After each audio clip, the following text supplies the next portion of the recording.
ሰላም አለይኩም ወራህመቱላሂ ወበረካቱ። ውድ የኔ ቤተሰቦች እንዴት ናችሁልኝ? ደህና ናችሁ ወይ? ጾም እንዴት ይዟችኋል? እየበረታችሁ ነው? አይዟችሁ፣ አብሽሩ፣ በርቱ።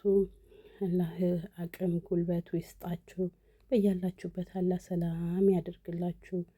የሰላም ንፋስ አላህ ይንፈስ። ሁሉም ዓለም ሰላም አላህ ያድርገው። ሀገራችንም ሰላም አላህ ያድርገው። ያለንበትም አላህ ሰላም ያድርገው። እኛም ከስደት ዓለም አላህ ያውጣን። ምኞታችንን እውን ሆኖ አላማችን ተሳክቶ ወደ ቤተሰቦቻችን የምንመለስበት ጊዜ ቅርብ አላህ ያድርግልን። እሱ ይዘንልን፣ እሱ ይዘንልን። የያዝነው በረካ አላህ ያድርግልን። የሰራነው የሚጣፍጥ ያወራነው የሚወደድ ባሪያው አላህ ያድርገን። ከምንሰማውም ከምናየውም ክፉ ነገር አላህ ይሰውረን። ከቀን ጎዶሎ አላህ ይጠብቀን። ወጥቶ ከመቅረት አላህ ይጠብቀን። ሁላችንም በያለንበት አላህ ይጠብቀን። እዝነቱን አይለየን፣ ምህረቱን አይለየን። ርስቃችንን ያስፋው፣ እድሜያችንን ገፋ፣ ርስቃችን ሰፋ አላህ ያደርግልን።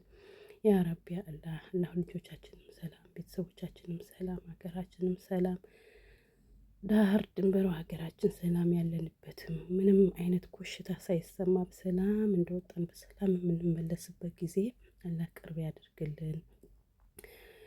አሚን በሉ። ምኞታችሁን አላህ ያሳካው። ህልማችሁን አላህውን ያደርግላችሁ። ያስባችሁት ሁሉ አላህ ይቃና። ከቀን ጎደሎ ይጠብቃችሁ። ክፉ ነገር አይንካችሁ። ያ ረቢ አላህ የሰራነውን ፍሬ የሚያፈራበት ድካማችን እውን የሚሆንበት ጊዜ አላህ ያድርገው። ከማዳም ቤት የመጨረሻ ጾም አላህ ያድርግልን። ሁላችንም ሀገራችን በሰላም ገብተን ሀገራችን ጉድ ብለን ከልጆቻችን ጋራ ከምንወዳቸው ከሚወዱን ጋራ በሰላም ጊዜያችንን የምናሳልፍበት ጊዜ ቅርብ አላህ ያድርግልን። ያ ረቢ እሱ ይዘንልን።